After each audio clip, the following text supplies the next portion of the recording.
Now, one of my favorite topics, and I spend a lot of time on it in the book, more than I do on most chapters.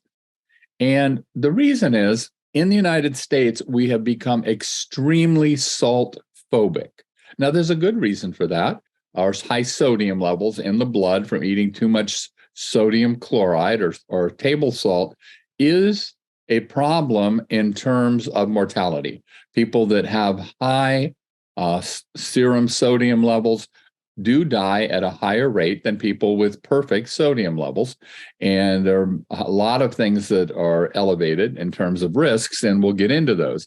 But what people don't realize is there is equal danger, absolutely, just as much danger from having low sodium levels. Now, I bet your doctor's never told you that. They've told you to watch your salt, don't eat too much salt, et cetera, particularly if you have high blood pressure. Now, that may be perfect advice, and it may not be perfect advice, and you don't know unless you get your serum sodium tested. So, as with many of these lab tests, the ranges that you see for a so-called standard range or a reference range are enormous. They're generally calculated as being 2 standard deviations from the mean, and that means they just take 95% of the population and they call that normal. And if you're in the 2.5% above that or the 2.5% below that, they say you have a problem. Well, what an idiotic thing. What if everybody in a population eats too much salt? Well, then those values are worthless. What if everybody in that population eats not enough salt? Then those values are worthless.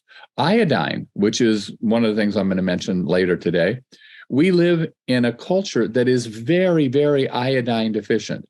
And if you take the 95% that are within 2 standard deviations of the mean, the majority of them, the vast majority, are actually iodine deficient, which will lead to thyroid problems and a whole range of other issues. So to me, that's a very poor way to look at these lab values.